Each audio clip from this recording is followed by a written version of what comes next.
A mente humana, o mais complexo planeta. Porque eu estou deprimido?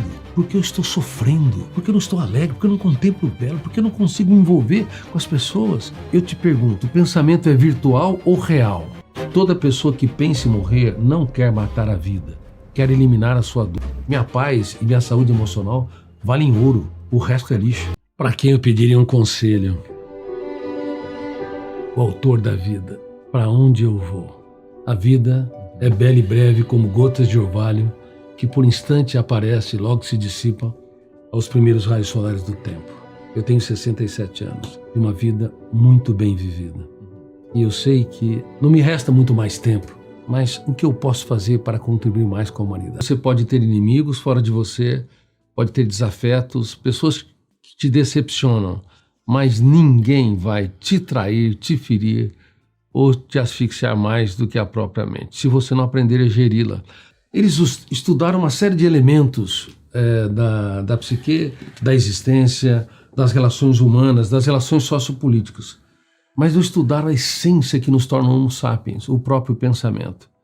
E eu te pergunto, o pensamento é virtual ou real? O pensamento é real ou virtual? Joel, o que você acha? O pensamento é real ou virtual? Quando você conversa com a sua esposa, quando um psiquiatra atende um paciente com ataque de pânico, Tá. O pensamento é real ou virtual? Ele quando é um pai virtual. orienta o filho sobre os seus conflitos, o pensamento é real ou virtual? Então vamos lá. Recentemente eu dei uma conferência para mestres e doutores em psicologia. Eu fiz essa pergunta. E aí? Eles não sabiam responder. Está na essência do que somos. Por exemplo, quando você é um especialista em diversas atividades humanas, em destaque hoje nas relações humanas, e também é um especialista na área de educação física. Quando uma pessoa come uma porção de pães, ele comeu carboidrato em tese ou proteína? Carboidrato. Porque nós estudamos. Todo mundo sabe que quando você come pães, você comeu carboidrato em Sim. tese, porque foi estudado. Mas, infelizmente, não foi estudado a natureza, os tipos e o processo de construção de pensamentos. E isso foi um lapso nas ciências enorme, inclusive que impediu de desenvolvermos ferramentas para protegermos a mente, para prevenirmos transtornos emocionais. Uma em cada 2 pessoas, mais de 4 bilhões de seres humanos, tem ou vai desenvolver um transtorno psiquiátrico. Nem 1% vai se tratar. Uma em cada 2 pessoas é um número absurdo. Só que isso era antes da pandemia. Depois da pandemia, pioramos o quadro. E se nós não entendemos a última fronteira da ciência, que é o pensamento, porque tudo é pensamento. Você não ama, inclusive, sem o pensamento, porque você não identifica o objeto do amor. Você não produz podcast se você não usar o pensamento. O cientista não produz conhecimento se não usar o pensamento. O pensamento é a matriz e a matrix de tudo. Cada ser humano, mesmo aquele que não frequentou uma universidade ou fez o stricto sensu, mestrado ou doutorado, ele tem uma criatividade tão ou maior do que qualquer cineasta de Hollywood. Você não precisa assistir a um filme de terror para se aterrorizar. Exato. Basta você dar liberdade para a sua própria mente. Essa é a grande tese. Eu descobri que o pensamento ele é imaterial, ele é virtual. Ele nunca incorpora a realidade do objeto pensado. Eu posso produzir milhões de pensamentos sobre esse objeto e a água, mas nunca incorporarei a realidade do objeto pensado. Eu posso tratar de centenas ou milhares de pessoas nos mais diversos dramas emocionais, mas entre eu e o paciente há um anti-espaço insuperável. E eu só consigo me aproximar dele se eu esvazio da minha teoria, do meu ego, da minha necessidade neurótica de intervir. Se um pai não se esvazia, ele está discutindo com o filho, falando dele. Eu dou muitas conferências para magistrados, Associação de Juízes do Brasil. Eu abordo que um juiz diante de um réu, se não se esvazia de si mesmo, ele pode estar interferindo no processo de julgamento, falando dele mesmo e não apenas entendendo e interpretando as nuances do réu. Isso nunca foi estudado. Então, se nós não entendemos que o pensamento é virtual, nós vamos elevar o tom de voz, porque acreditamos que o pensamento é real. Nós vamos criticar demais os outros. Por exemplo, quem critica 2 vezes é um pouco chato. 3 vezes é o que é. Critica a mesma coisa. O que você acha? Reclamão. É um cara muito chato, um É reclamão. muito E chato. 4 vezes ou mais. Nossa, é insuportável. É isso. Ontem eu dei conferência para 2.000 mulheres e eu perguntei quem é que critica 4 vezes ou mais ou é insuportável. Quase todas. Levantaram a mão. Exatamente. Tipo, eu. Bom, por que nós repetimos a mesma correção? Porque acreditamos que o pensamento é um bisturi real. Ele pode mudar a matrix ou a memória das pessoas, pode mudar a emocionalidade, a angústia, a teimosia, a impulsividade. E nós não conseguimos mudar. Por isso, uma das ferramentas mais importantes que deriva dessa compreensão complexa é que nós temos que mudar a era do apontamento de falhas para a era da celebração dos acertos. Opa. Aí é bom, hein? A gente vive numa era de apontamento de falhas, né? Ou a gente é naturalmente um apontador de falhas? É naturalmente. Você não precisa aprender. Isso é histórico, isso é ontológico. Ontologia, nós falamos que é o estudo da natureza do ser, da essência, da existência. Ao longo da nossa história, nós somos apontadores de falhas, porque acreditamos que o pensamento, que é um instrumento da nossa intelectualidade, que nós usamos todos os dias para viver, andar, respirar, ele é real, mas não é real, o pensamento é virtual. Então nós temos que aprender a economizar discussões, atritos, capacidade de mudar o outro. Ninguém muda ninguém, temos o poder de piorar os outros e não de mudá-los. Mas podemos provocá-los para que eles mesmos se mudem. Quando você muda a era do apontamento de falhas e os pais começam a observar pequenos comportamentos dos seus filhos dignos de ser aplaudidos e começam a dizer: Sim. Você é incrível, você é demais. Ou executivos e colaboradores começam a observar pequenos comportamentos dos seus liderados e ao invés de ser um criticista, ele começa a ser alguém que gera emocionalidade. Porque uma das características mais complexas é que temos uma intelectualidade que é virtual e uma emocionalidade. Eu te pergunto, eu nem vou descrever, a emoção é real ou virtual? A emoção... Bom, você veio para me entrevistar e eu tô te entrevistando. Mas eu adorei. É porque eu já entendi o teu jeitão. A emoção, ela é virtual. Quando você sente mesmo? Eu sinto, então ela é real. Ela é real. Se você... Mas olha só, o pensamento, ele é virtual. Mas o pensamento, ele não é ele é reflexo de um estímulo, não é? Do ambiente. Detona o gatilho, abre janelas lights ou pilhas ou neutras, arquivos mentais. E você acessa milhares de informações para produzir as cadeias de pensamento. Os estímulos, de fato, representam a mola propulsora da construção de pensamento. Exemplo. Estímulos externos e internos. Vou subir para falar para 200 pessoas. Tenho que subir, fazer uma apresentação, defender um TCC, fazer uma apresentação para uma equipe. A grande parte das pessoas ficam muito nervosas. Aquele estímulo provoca uma janela nela, que pode ser light ou killer, certo? Exatamente.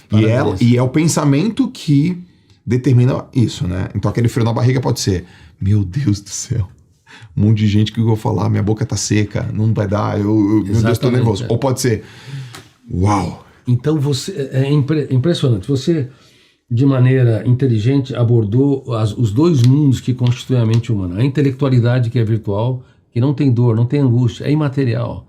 Não tem ansiedade, ela em tese não tem desespero, angústia, não tem humor depressivo, não tem alegria, não tem prazer. A intelectualidade é um mundo fluido. Nós produzimos milhares de pensamentos por dia, porque na esfera da virtualidade somos deuses que constroem com fluidez e uma criatividade surpreendente. Bom, então a intelectualidade é fluida. Agora, nós não produzimos milhares de emoções por dia, porque a emoção, ela é real.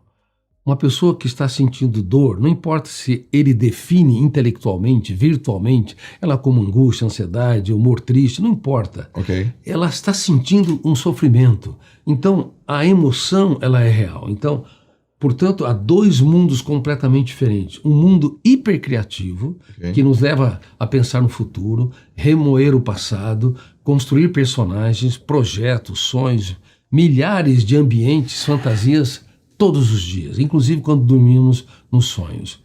E é um mundo que pode ser arrastado pelos pensamentos, que é a emocionalidade. E a glossofobia, que é o medo de falar em público, atinge cerca de 75% das pessoas. O pensamento, ele arrasta a emoção. O princípio de arrasto do que é virtual para o emocional é que faz com que nós criamos os cárceres mentais. Se eu apenas pensasse no futuro, mas não desse crédito ao pensamento, eu não sofreria pelo futuro. Mas se eu der credibilidade autógena, o princípio da credibilidade autógena é o princípio do arrasto da emoção. E nesse exato momento, há milhões de pessoas perdendo o sentido de vida, querendo morrer. Exato. Por quê? O pensamento é virtual, é estéreo, mas a credibilidade que eu dou para os pensamentos, de que eu não tenho valor, que eu não sou importante, que eu não sou alguém inteligente, capaz de impactar, essa credibilidade se torna a mesma credibilidade, entre aspas, metaforicamente dizendo, que você acredita que tem dinheiro no banco, ou você acredita que tem bens lá. Enfim, se você tem reservas no banco e acredita, você está seguro.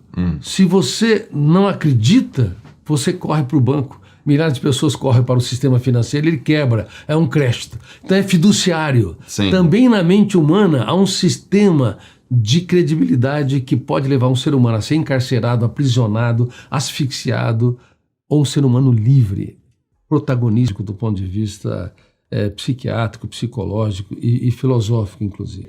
O ambiente em que estou, o ambiente social, ele todo dia estimula um fenômeno inconsciente, que também eu tive o privilégio de descobrir e descrever. Então, um dos fenômenos que eu descobri e descrevi é que ele é o responsável pela nossa biografia, pela nossa história. Uma pessoa pode negar o seu passado, negar as pessoas que amou, que contribuíram com ele, negar os seus amigos, mas ela nunca pode negar até Deus, mas ela nunca pode negar a sua história, porque a sua história, seja ela tensa ou tranquila, seja ela asfixiante ou libertadora, ela é registrada automática e involuntariamente, independente do eu, que representa a capacidade de escolha, a consciência crítica e a autonomia. Há um fenômeno inconsciente e implacável que eu o chamei de fenômeno RAM, registro automático da memória. E tudo aquilo que tem alto volume emocional, se tem dor, ansiedade, angústia, rejeições, o fenômeno RAM, registro automático da memória, o biógrafo do cérebro vai registrar de maneira privilegiada. Então, cuidar do que nós pensamos e cuidar do arrasto da emoção, do crédito que nós damos aos pensamentos, é cuidar da nossa vida, da nossa história, da nossa saúde mental, da nossa liberdade. Você não aprendeu que você tem um eu que tem que gerir a sua emoção? Se você tem que impugnar pensamentos perturbadores e emoções tensas dos primeiros 5 segundos, senão eles são registrados e não podem ser mais deletados. Então, como é que você vai preservar o planeta mente se o teu eu não é um bom executivo da única empresa que não pode falir, não é um bom diretor do script, da única peça que você tem que dirigi-la porque ela é a única que é sua, ou um piloto da aeronave mental, da sua aeronave, para que você possa ter planos de voos adequados? Não. O passado explica o nosso presente, mas não pode explicar o nosso futuro. Explica a minha dor, a minha angústia, pessoas me traíram, me asfixiaram, não me valorizaram na estatura que eu mereço, explica meu presente. Mas jamais pode explicar o meu futuro. Consequência disto, vitimismo.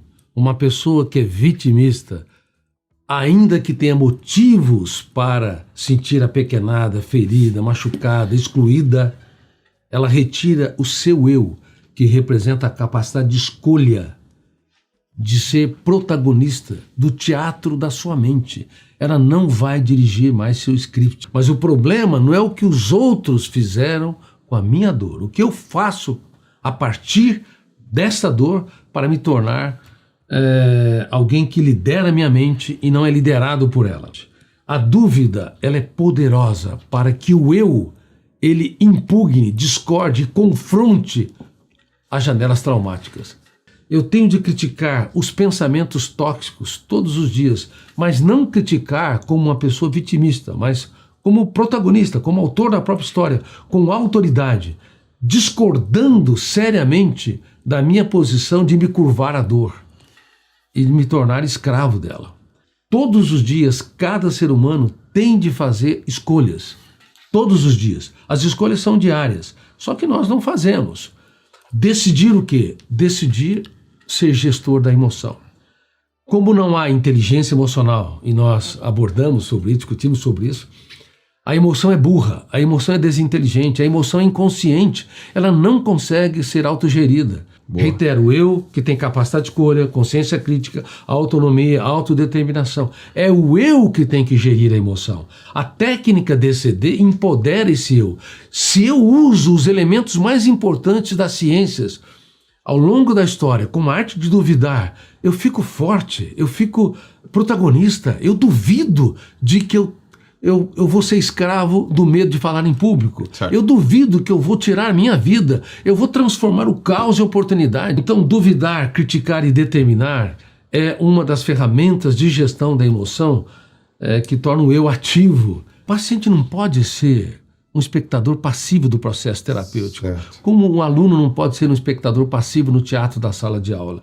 Eles têm de ser provocados a atuar-se como diretor do script. Então, se eu duvido, se eu critico, se eu decido ser autor da minha própria história, se eu me empodero para que eu possa encontrar as raízes dos meus conflitos, por que meu pai me traiu, por que meu marido me traiu, por que minha esposa me traiu, por que as pessoas me abandonaram, por que eu fui humilhada publicamente, se eu encontro as raízes, bom, foram por isso e aquilo.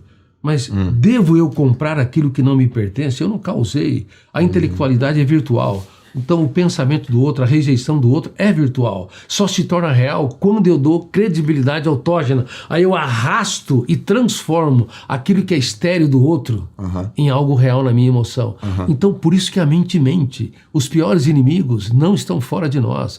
Estão dentro de nós mesmos. É o nosso eu que não assume o seu papel como piloto da mente humana, ele como executivo da única empresa que não pode falir. Antes das empresas falirem, terem decadência, os líderes entram em colapso.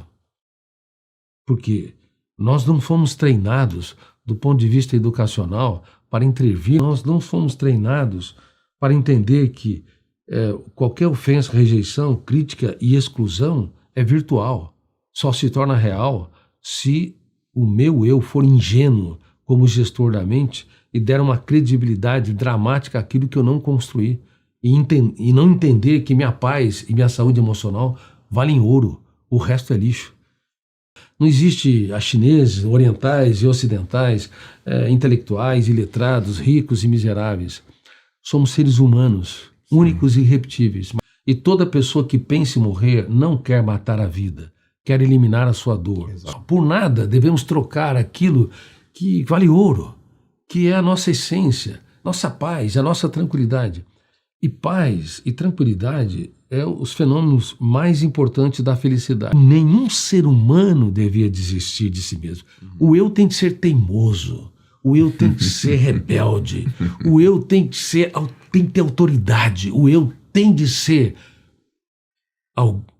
o agente de mudança onde nós não abrimos concessão. Quando o eu ele sai da condição de vitimista, frágil, inseguro, muda tudo. O eu é a representação do que nós somos, está correto, é a nossa identidade, é a nossa capacidade de autonomia, é a nossa capacidade de escolha, é o agente de transformação, mudança e repaginação da nossa história. Você não muda o passado, mas você muda o futuro a partir de reescrever o presente. O que você quer?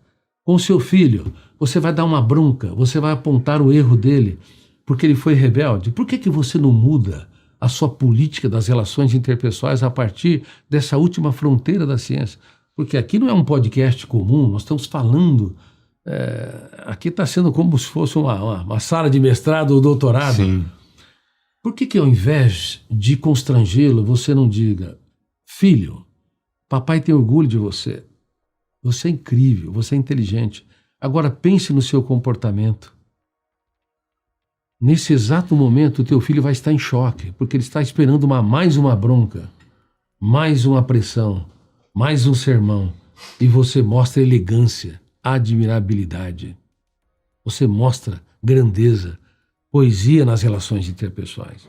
Só que isso é treinamento, não vai funcionar do dia para a noite. Ao longo de anos, nós vamos incorporando essas ferramentas e vamos incorporando eu como gestor da mente humana. E eu percebi que as lágrimas que nós não temos coragem de chorar ou encenar no teatro do rosto são mais penetrantes e dramáticas do que aquelas visíveis. Sim.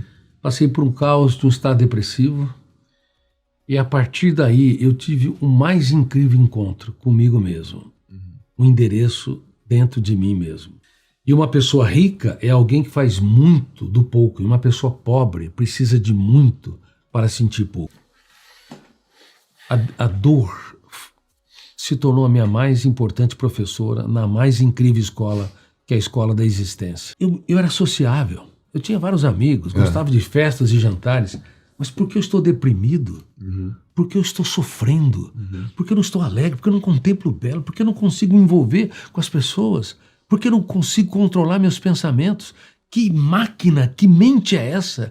Onde eu produzo tantos pensamentos tóxicos, numa velocidade tão grande? Por que eu não consigo, que eu dirijo o meu veículo, mas não dirijo a minha emoção?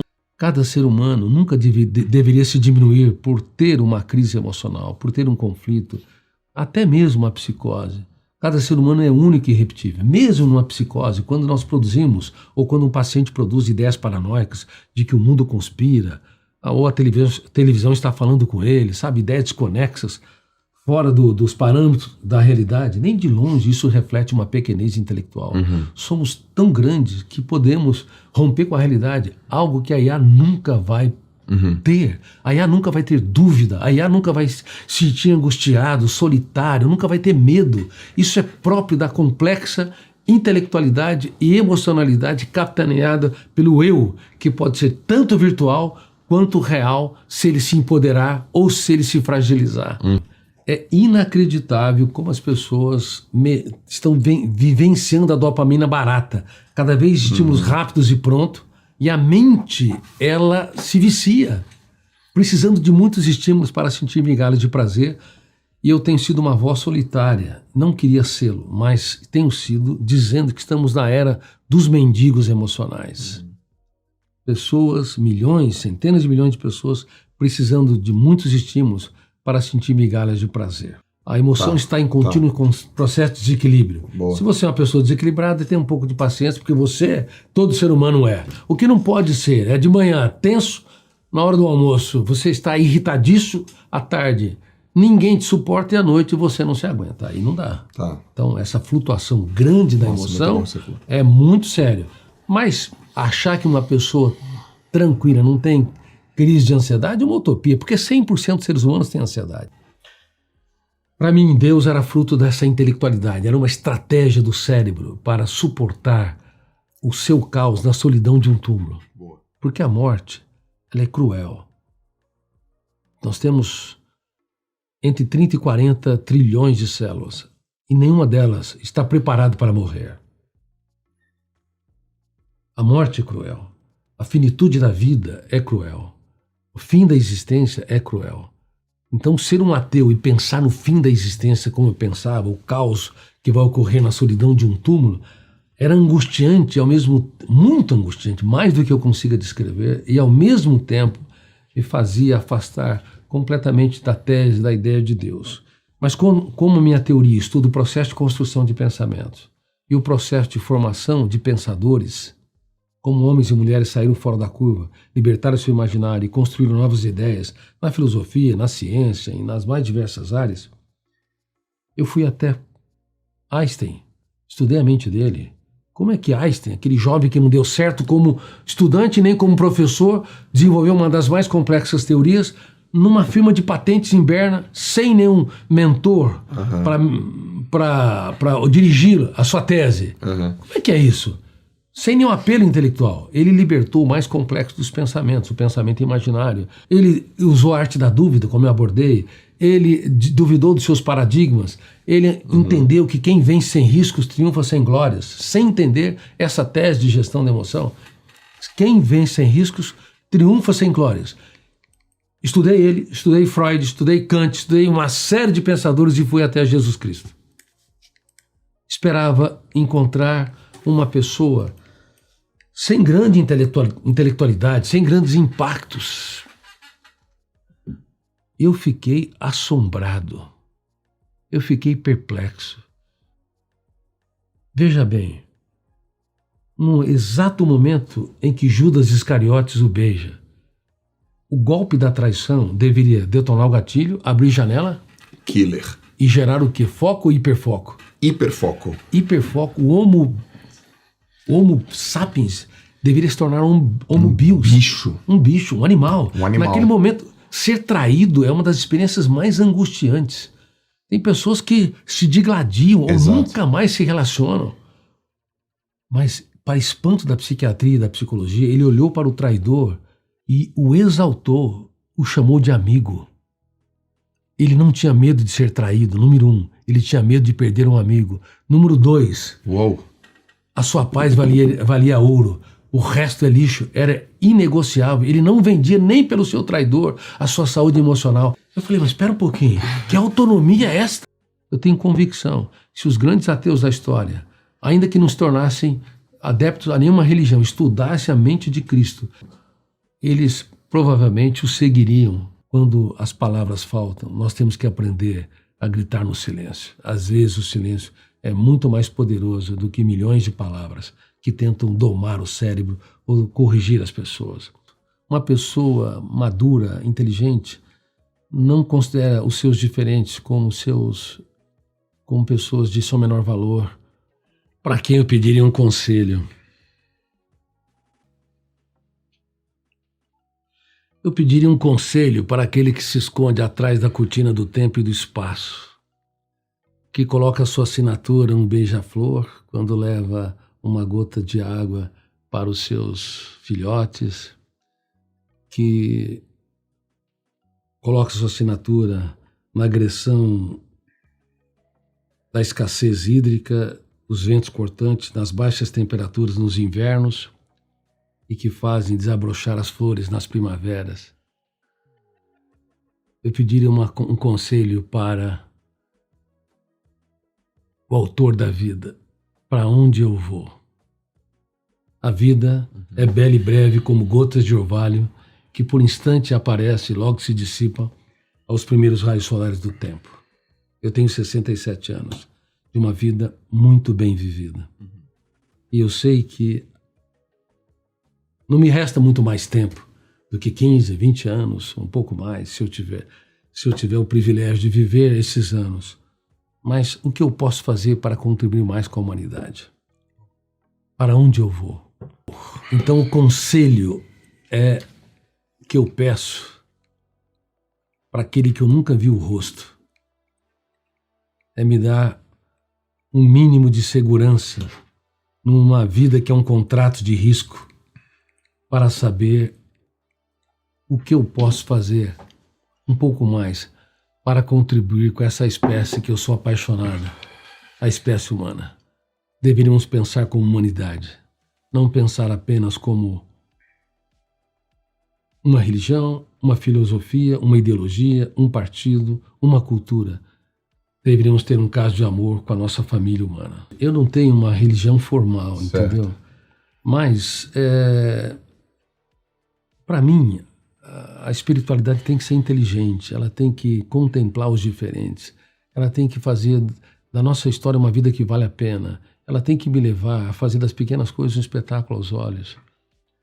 Certa vez, minha filha mais velha estava, ela era gordinha e com baixa autoestima. Eu falei, filha, você é muito bonita, mas todo pai fala isso.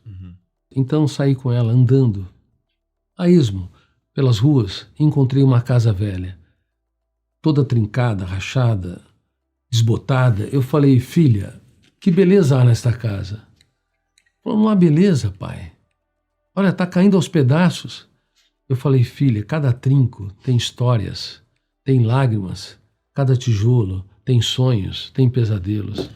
Você tem que aprender a ver o invisível e ouvir o inaudível. Para mim, a espiritualidade, independente da religião, tem que levar à maturidade do eu.